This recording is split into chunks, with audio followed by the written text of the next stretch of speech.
Where'd he go? You won't see me grab it, I promise. I know that's right. You don't see me grabbing them either? I might grab another gear, but not this thing.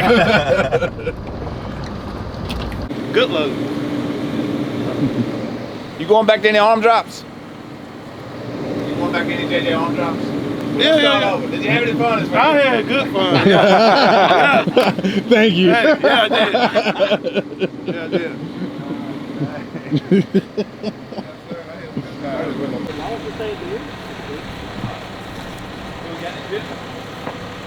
Oh, yeah, we got the strip load down. Yeah, it's all about cutting like shit. It's nothing bad. After I finally picked everything.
Axe hard at work in here. I don't spend much time in the office. That's like one of my very first race cars right here. I was 21 years old. Yeah. I built, actually, Brent Austin had built that car for me. Yeah. Ooh, nice. Small block 871 blower. Then I sold it, went to the white Camaro. Then the black Camaro after that. This is a buddy's Chevy too. Then I went to, I don't have my blower car in here. Let's see, it's not in here. So I switched over to a screw blower, then went to the twin turbo car, then switched it to a Pro Charger, and then my new one came about. Oh yeah. Huh. Man. Yeah, nice office here, man. It's small, but I like it. Oh yeah, this is nice. I like this in here. I had my buddy make my, I got my desk all cluttered up here. My buddy built this desk for me, so when I went in business here, Oh, nice. like where I live, some of my favorite trucks, some of my equipment that I liked when they built the desk. So this is like some of the equipment I was running in. And I think it put Axman on the front of it. Like it turned out, like truthfully, when he told me he was gonna build me an office desk, all I'd known him for is me and him drink beer and party together. I said he can't build no damn desk. Then I went up there to see it one day and I was like, holy crap, this dude. This is a nice desk, yeah. Awesome, man. Yeah, this is a nice desk, You know, for real. Yeah. You didn't build me an office desk. Oh, yeah. That's nice. So this is a spare blower for your car? Yeah. Yeah. Yeah, spare blower. Yeah. Got a spare Pro Charger Let in me see here. that. I think it's a lower gearbox one. Let me see, maybe a gearbox. Yeah, this is a new gearbox. That's the gearbox one on my Barracuda. Oh, nice. Yep. Did y'all hear that tidbit? He has a Barracuda. It will be out soon. Ooh. I don't know if it'll be as fast as the Nova, but hopefully on the street it'll be faster than the Nova. Oh, yeah. I'm hoping that if it works out like I want, the Nova will be more of a track car, and the Barracuda will be more of the street car. Yeah. But it may be vice versa. Whatever one's the fastest, wherever, that's where to go. All right. Yeah. And I work. So my sister-in-law Jessica, she runs like. She's like the miracle worker of everything, honestly. She keeps our families together, the businesses together. She deals with all the headaches, all the money, anything, bills that need to be paid. So if I'm late on anything, we blame it on her. I got a scapegoat. Got a scapegoat. Every time I come in the office and she asks for more money, said we need more money, I'm just like, man, good, great.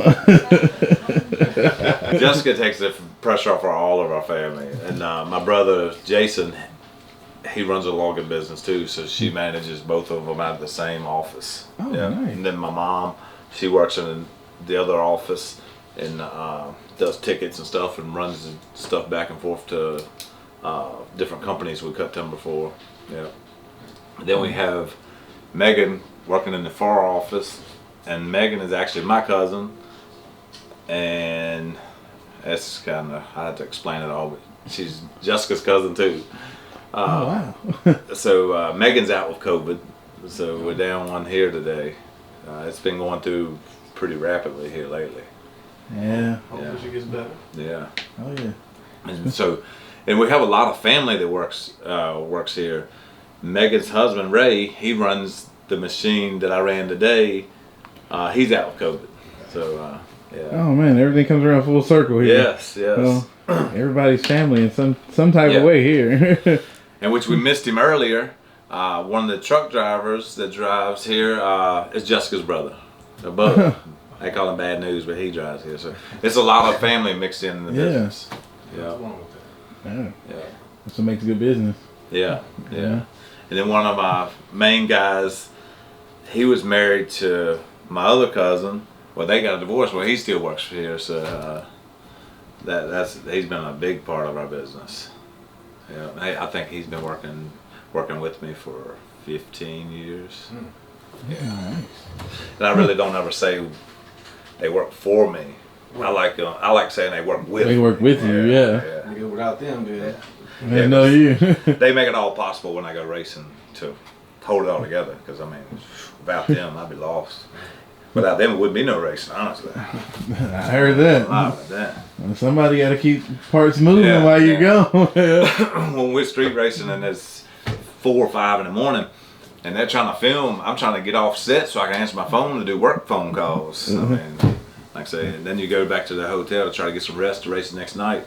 And the whole time you're trying to run your business. Trying to run your business. A little hour here and there, man. It's tough. But the end result, it's all nice and fun. I mean, when you look back. And usually in life, your hardest times are your best times when you look through back. Oh, yeah. For sure. But we can walk out here and check some cars out. They're dirty from that arm drop, though. I just unloaded them off the trailer. Oh, it's raining out here. So basically, I bought this building for my workshop, and we fix our trucks and equipment in here. So at the time, I was living in a rental home and didn't have a shop where I just moved here. I put my race shop in here. It's a little 30 by 40 metal building. Nice. And the plans in the next year is to hopefully build one at my house. Hopefully. Oh yeah. Hey, there goes the duck. So I'm not going to tell you my garage is perfect for no means. Not clean either. Because between trying to run a business and working on a hot rod, it's tough. Yeah. It's a struggle. It is definitely a struggle. My garage is definitely not clean.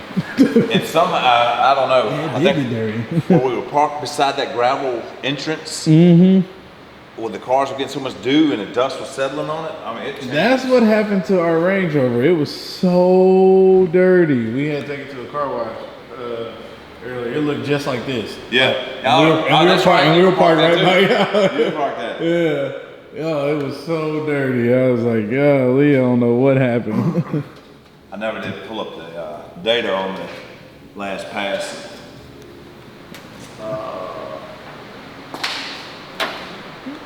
Let's see.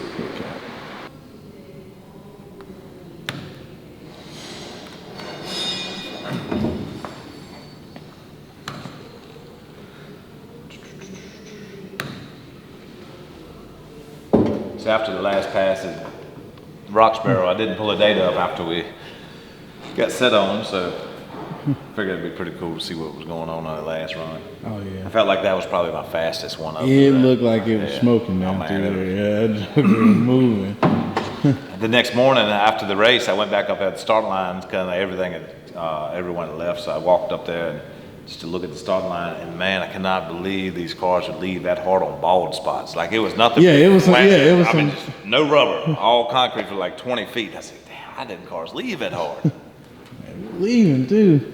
I was looking at the same thing. Every time one of y'all left, it was pulling the rubber off the track, and it was being naked right there. And I was like, man, somebody will come back here and have a bad time. That's what. I was surprised we could go that fast on that track because I knew what cars ran. Like pro mods would run on prep days, so like when they prep a track, and then to go up there and see some of the numbers that were running on a non-prep surface with bald spots. I was like, man. But the people there, it was just amazing. Oh yeah.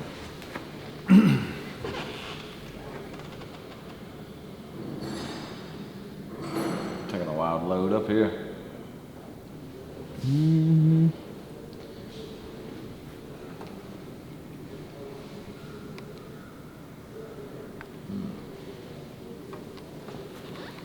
Yeah, I'm hoping they'll start. They're supposed to start on my garage at home in a couple months. Yeah. Oh, nice. Yeah. Man, I looking forward to that. Can't wait. I can't wait. I don't think people understand a race car and a race man's dream to have their garage at home. So I moved here 7 years ago. I got one rental house, and then when after me and Sarah got married, we got another one, and made plans to build a house, and things kind of took longer than we thought. So we just moved in our house a year ago, and now I'm like a homebody. I don't want to leave. It's like, man, when you go out of town, you just can't wait to get back home. And then finally to have a garage, there will be like, I don't know if I ever leave, honestly. I believe you. I hope I can run my business from home. Oh yeah. Oh man. Yeah, you could tell it was getting a little out of control top end. Yeah, The track was so bumpy up there. I mean, it's crazy bumpy. Oh yeah, you can tell from the graph. Yeah. So it shows a let off the throttle at 4 flat and run. Man. Yeah. And I know I was still in the throttle after the finish line because I was sideways. So. Yeah. Yeah.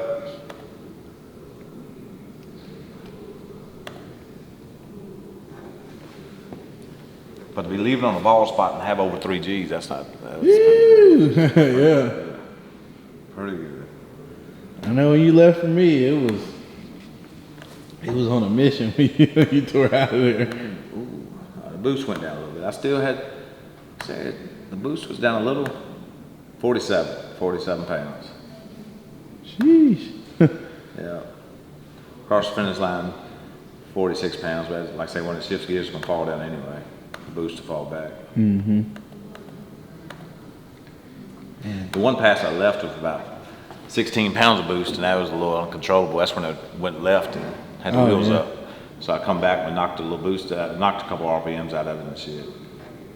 It started feeling like she had a hot rod under us then. Oh yeah. But it's crazy how you can sit there and like work on these cars and wonder what's gonna go on and how to make it go faster. But once you get in that driver's seat, you feel at home. Like I feel so at home in this thing, man. And then I know better than doing long burnouts. You do a good burnout, heat, get a little heat in your tires, you don't get your motor too hot, roll back, be consistent. But man, down at Roxborough, there's so many people there, and them suckers, I mean, everybody's so awesome. When I would crack a throttle and burn out, I said, shit, we're going to the finish line. Yeah, that man was doing 8th-mile burnouts. Oh, man.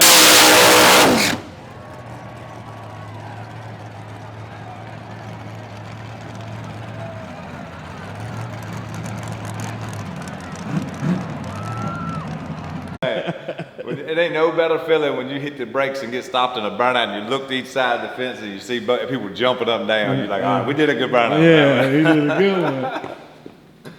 Oh, man. Here for the people. That was some awesome stuff went on there.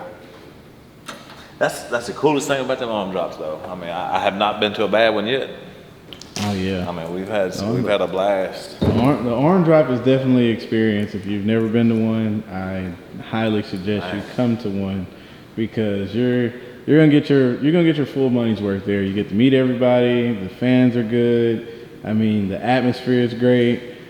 There's nothing bad you can say about it. It's like I don't know how it happens. It's one of my cheeks aren't molded and smiling because I mean, from the time we pull in to the time we leave, we're smiling. I mean, I'm like, this is awesome. That's what drag racing is really about. I mean, I love that stuff. Yeah, getting to see all the families, all the kids, and everybody wants to see everybody, meet everybody. I mean, it's pretty awesome. Yeah. I got the wife over there wanting to jump on me if it does. Yeah. She always, she's gonna have this trash talking down pat. She talks so much trash to me. I'm like, man, where'd you get this from? You didn't know nothing about drag racing until we met. And now, hey, Sarah's hard. I'm telling you. Yeah, Sarah's hard. Every time I make a hit, talk about how fast my car is, she want to tell me how I ought to try to jump on that duck on the street. She's like, go get on this duck. It turns you into a monster. Oh man, that's a fun little car there, man. Oh yeah, and it is so clean now. So did y'all paint this thing? What's that? Did y'all paint the duck? That's actually a wrap. Oh, it's a wrap? No. Ooh, could have fooled me. People don't like that. It's the roof is painted, but you see right there is a wrap. Yeah, man, it's so clean. Yeah. And I changed the wheels up. Yeah. Yeah, got some welds on it. And Look good. I've never raced nitrous. I mean, like when I was, I'd say 15 years old, I bought a little 125 kit and blow the engine up. I don't call that racing nitrous. Right, not at all. So that ever since then, I've raced boosted engines. And now to get around this car and start learning, I'm like, it's actually pretty incredible, honestly. Like this thing's got a lot more power than I thought it did. I mean, I underestimated it. Would you try it one more time one day? You know, with the nitrous? I think we're gonna leave. Gonna leave that to Sarah. Axe Lady's gonna be the nitrous. She's letting me experiment, so I'll just leave her there. But I really I see so much potential. I don't see it. It's in it. I mean, it's got a lot more left in that car. Oh yeah. I didn't think I'm not gonna lie. Like when I first, while just watching Memphis and going to race with them, I didn't think the cars were that fast. I mean, I was underestimating. Once I got around them, I was like, oh, these hot rods are pretty bad. They move it, yeah. Truthfully. I think I remember a few years ago, the first time I had seen Trisha drive the Heifer down the road. I was like, that car is absolutely no slouch. I think the people at home, like say, you don't realize how fast they are. Mm-hmm. Roll in the other lane beside them. Gonna learn you something. You better not jump in the lane beside Trisha, I can tell you that. Yeah. Trisha's gonna get on out of that. If you leave first, she's still coming around you. Yeah, that thing don't make a difference. That's been a good I don't know. It's taught me a lot about racing and life in general. Just racing around them girls and seeing Sarah get into it and seeing that. I mean, really, Sarah had no. She never really cared about driving. She just loved helping, and I thought that's all we'd do is I'd race and work on my car. And now, her baby's her baby now. She's ready to race her Cadillac. She's gonna race the Ducks. It's in her. You got the bug in her now. I love it. It's nothing no better. And this is like first time I'm 40 years old, and this is the first time in my life I've experienced it where like the couple does something like this together. Right. Yeah. I mean, we ride side by side. I think that's what they love about y'all as well too. Both of y'all got your car. She's Axe Lady, you Axe Man. Yeah. They just enjoy that, you know, and you guys show the love on the track, off the track. And I do believe she'll be a better driver and better racer than I am because I'm hard-headed. Wow. Like Sarah's got a lot. She can take it in and absorb it. Like I get opinionated very quick, so she lets everything process. Yeah. I think that's just the man in us. That's why it's hard to outrun a woman. Like we want to talk about what we're gonna do, they gonna do it. They gonna do it. Yeah. They ain't gotta talk about it. They ain't gotta say nothing. Oh, yeah, definitely nice shop. I mean, hey, this right here gets it done. You know. I need to clean it up. Yeah, I like to say just not enough hours in a day, really. Man. Shoot. Every time I come in and start working on my car or her car, then like say you have a work call, you have to leave. And I wish I could put 100% into racing, but I don't know. I love logging, so that's probably not gonna never happen. Yeah. So I'll always be balancing the two. When you love two things, it's hard to give up one of them. Yeah. You know, so you have to stick with your loves to make you happy too. I think once I get the garage built at home, it'll give me more time to focus on racing because the cars I can just walk right outside. You can walk right outside and be there. I don't have to drive to the shop. Right. Yeah. And hopefully we can be a lot more competitive then. Oh yeah. Yeah. I will say that we are very competitive right now. But like you say, time is always a factor, and having more time, you can always do more stuff. You have more time, you know. And now the kids are getting older; they're helping us. But they're not helping us keep the cars clean. We got to work on that project.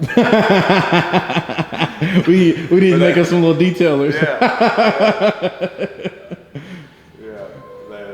If we get them more involved, that's gonna be a big benefit. Because we do basically everything we do is like as a family. I mean, we all go everywhere together.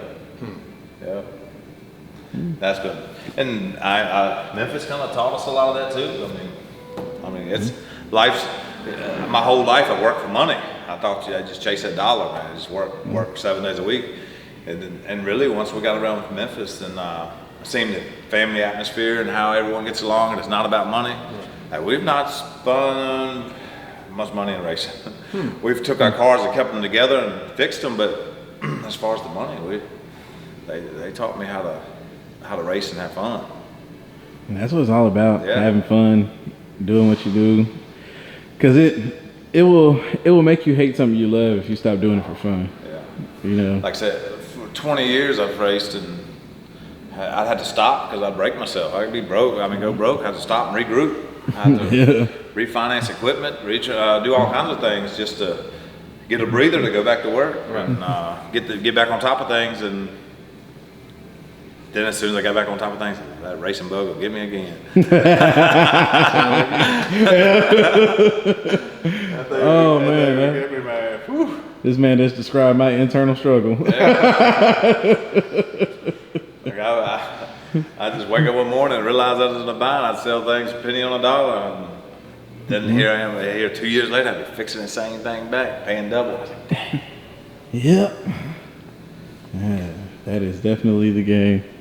So, But once I built that car, I pretty much knew that one wasn't. I wasn't gonna never sell it. I say. oh yeah. That's my first new car I ever had. It don't look new, But but that- first new car I ever had. So I knew that wasn't going anywhere. Oh yeah, that one has a special place. You know, when you build something from scratch and all yours, how you wanted it. Yeah. And now it's doing exactly what you wanted it to do. That I think that one's here to stay. Yeah. It's gonna be a pass down. Yeah, well, that one in my new garage is gonna have a place of its own. Like if I don't ever race it again, It's gonna have his own little spot back there. I hope, like I say, I'll be rolling around and telling my grandkids about it. Hopefully one day we can go and I can tell stories. That would be dope. Oh yeah. Yeah, they'll definitely have a lot of video and pictures. Yeah. That's my grandpa. I'm telling you. Well, let's see. I guess we headed home after this. Yeah, we'll ride up to the house. All right. Wake my little girl up, and she don't get us for that. All right.